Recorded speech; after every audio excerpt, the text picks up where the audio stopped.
What's good, YouTubers and YouTubettes? This is JBsports back again with another one.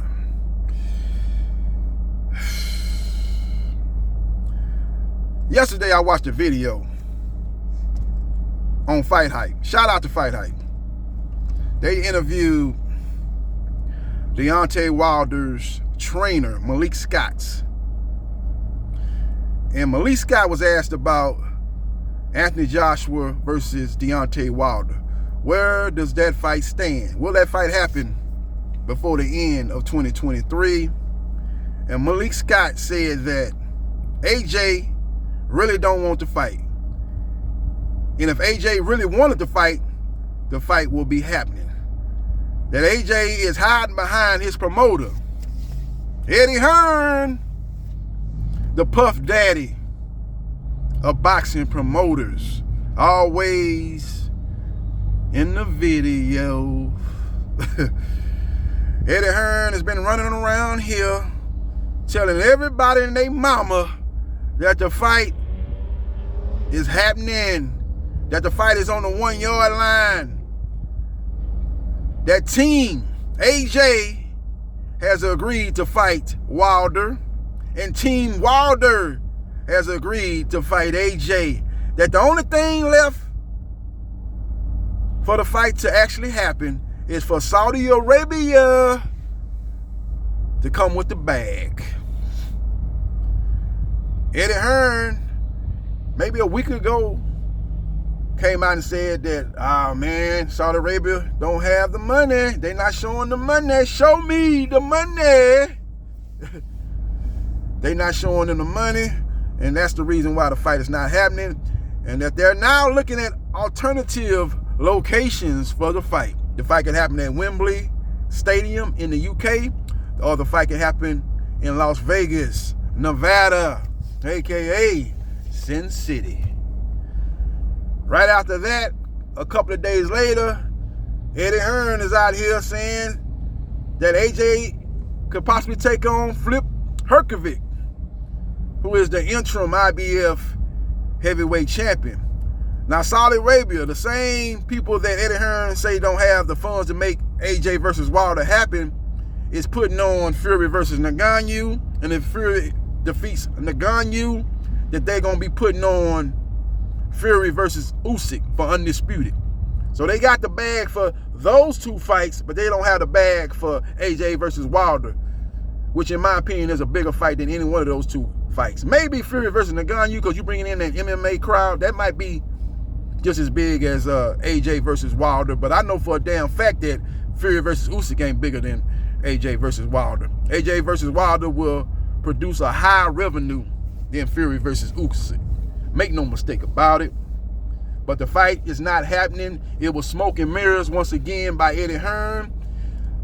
Boxing fans need to quit falling for the banana in the tailpipe. Eddie Hearn is a used car salesman.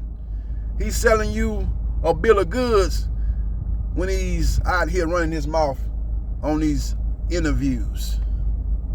It ain't happening, never was happening. Eddie Hearn, Daddy, Barry Hearn, aka Papa Hearn, said this several years ago that they are on a 10-fight plan for AJ before he'll entertain a fight with Deontay Wilder. Basically saying that they trying to age out Deontay Wilder. When Deontay Wilder gets to 40 years old, he's 38 years old if I'm not mistaken, maybe we get AJ versus Wilder. But if I'm Wilder, I'll move on from AJ. I will not entertain an AJ fight ever again. I offered the man $50 million guaranteed to fight me several years back. Him and his team turned that fight down. They offered me a flat fee. I accepted it. They went into another direction. Instead, took on that mandatory in the WBA, Alexander Povetkin, the king of PD cheats. They instead fought him. I tried to make the fight again after that, didn't come to fruition, and I think this is like the 4th time they've been trying to make this fight happen. And Deontay Wilder has done everything in his power to make this fight happen, but the bottom line is Team AJ, led by Eddie Hearn, and Papa Hearn don't want to fight. Right after AJ defeated Robert Helenius, the same guy that Deontay Wilder put to sleep, boxing fans again got excited about AJ versus Wilder, but it's not happening. AJ really don't want to fight. AJ could tell Eddie Hearn, damn what you talking about, I want to fight Deontay Wilder. I'm tired of hearing people saying that I'm ducking Deontay Wilder. I'm tired of walking down these UK streets and boxing fans asking me, hey AJ, when you gonna fight Deontay Wilder? Similar to the situation that happened with Errol Spence Jr. He couldn't go nowhere without people asking him, when are you gonna fight Terrence Crawford? And he finally made that fight happen after he cleaned up his side of the street. AJ seems to be content with the fact that he'll never fight Wilder. He seems to have no problem with that. He always was asking Deontay Wilder, hey man, when you gonna fight Dillian White? You seem to not want no smoke with Dillian White. When you ever heard of another fighter trying to throw another fight in front of a possible mega fight like AJ did? AJ did the same thing with Fury. Asking Fury, man, I think you scared to fight Usyk. When you gonna fight Usyk? You fighting Ngannou. Why you worried about Fury business? Fury was trying to fight you, AJ. You ain't want no smoke. He tried to fight you after a 2.5-year retirement. He tried to come and fight you. First fight, you didn't want to make it happen.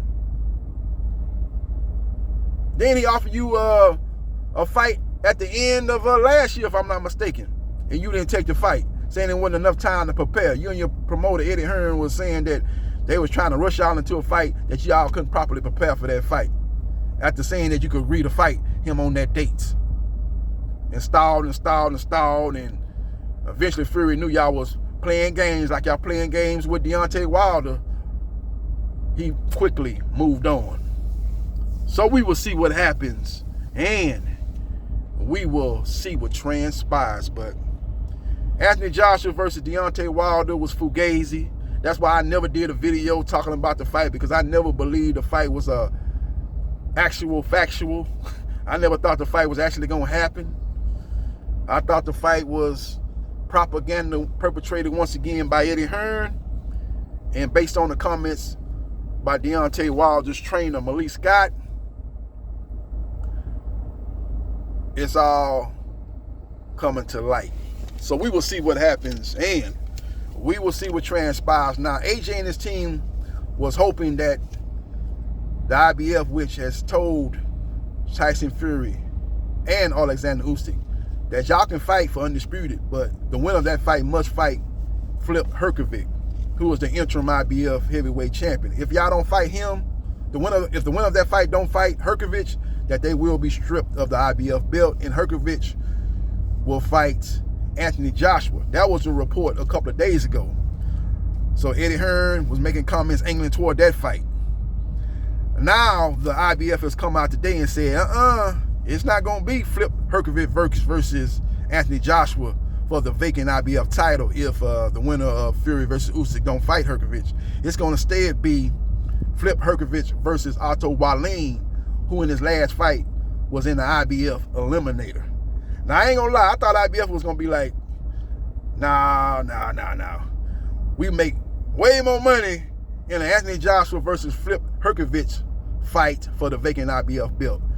Anthony Joshua is a bigger name and a bigger draw and a bigger attraction. That fight's gonna make more money, and our 3% that we gonna get from the champion of the IBF, the winner of that fight, is gonna be much greater than a fight involving Flip Hrgovic versus Otto Wallin, who ever since he gave Tyson Fury a lot of trouble, gave him arguably his toughest fight of his career, has been blackballed, has been calling out Dillian White. Dillian White didn't want no smoke.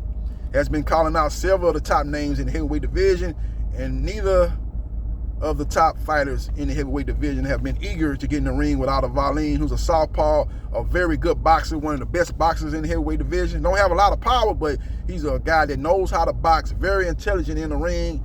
And he's a guy that knows what he's doing inside that square circle. So a lot of fighters don't want to see him. They know that's a tough, difficult style. Even if you defeat him, you're not going to probably look particularly good in defeating that style. With all that being said, the IBF did the right thing. They mandated the 2 highest ranked fighters in the IBF. If Fury versus Usyk winner do not fight Flip Hrgovic, he need to fight the number 2 guy in the IBF, not the number 3 guy in the IBF. because Otto Wallin is the number 2 rated in the IBF, and Anthony Joshua is number 3 rated in the IBF. And I thought the IBF was going to do like a lot of other sanctioning bodies would have done in that case, jumped Anthony Joshua over Otto Wallin because he is a bigger name, a bigger draw, and a bigger attraction, i.e. that 3% would have been worth more. You know, I thought they were going to go that way, but IBF seems to be the most integrity-driven sanctioning body in boxing. Their integrity seems to be more prevalent than the WBC, WBA, or the WBO. So salute to the IBF for making the right call. So we will see what happens, and we will see what transpires. But the bottom line is AJ don't want no smoke. AJ is one of them guys, man. When you look at his last fight with Robert Helenius, he was acting all tough guy with Robert Helenius at the weigh-in. Basically, he punked Robert Helenius. You know, Robert Helenius was looking at him kind of crazy, and he said, look, we can fight here or we can fight tomorrow. Either way it go, we're going to fight. And Robert Helenius kind of backed down. He let AJ punk him. He one of them classic bullies. You know, he bully the people he perceived as weak. But then when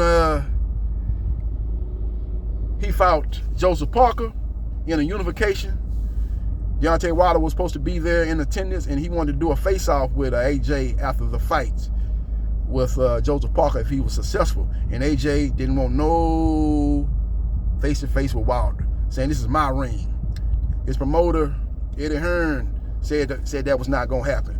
And Wilder did not show up. Wilder said, if I ain't going to do no face-to-face, I ain't going to show up, man. And Eddie Hearn, it was all in his feelings, saying, man, he didn't show up. He supposed to show up for the fight. And what Eddie Hearn actually wanted was, he wanted a verbal altercation between Deontay Wilder and Dillian Whyte. Because that's the fight he wanted to make all along, not Dillian Whyte. Not AJ versus Deontay Wilder. He always wanted to make Deontay Wilder versus Dillian Whyte in the UK. But AJ, you know, he wanted to shoot the fade with Robert Helenius at the weigh-in. He got into it and wanted to shoot the fade with Dominique Brazil. Remember that before they fought? They was outside doing some kind of photo shoot outside in the lead up to their fight. He wanted to fight Dominique Brazil. He told one of his people, man, hold my belts, man, because Dominique Brazil was staring at him, looking at him crazy. He ain't like the way Dominique Brazil was looking at him. But he ain't had that type of energy for Big Baby Miller, who pushed him off the stage in their presser, in their fight, announcing their fight, their pre-fight presser, announcing their fight. Nah, matter of fact, that wasn't even that. I think AJ was, that might have been the pre-fight presser, or it might have been the AJ press conference with Andy Ruiz before their first fight. Either way it go, man, Big Baby Miller bum rushed that press conference, came right on stage and pushed AJ real hard. AJ didn't have no energy for Miller. All he said was, come on, Miller, come to me, let's do a stare down. Ain't no time to do no stare down, man. That man pushed you off stage, man. It's time to shoot the fade with him. But you ain't had that type of energy for Big Baby Miller. But you got that type of energy for Robert Helenius and Dominique Brazil. But you ain't got that type of energy for what you perceive as a real one in Big Baby Miller and Deontay Wilder. You didn't want to do a stare down with Deontay Wilder. So AJ is the classic bully. He's the classic guy that he perceived as weak, a weakling. He got all kind of smoke for them, but the real ones, he ain't trying to see them in no form or fashion. That's just what it is. Let me know your thoughts on Facebook. Follow me on Facebook, Gerard Briscoe, or you can comment on my YouTube video in the comment section. Let me know your thoughts about Deontay Wilder versus Anthony Joshua being RIP. The fight's not happening. Let me know your thoughts in the comment section. This is JB Sports, the man, the myth, the legend. And I holla.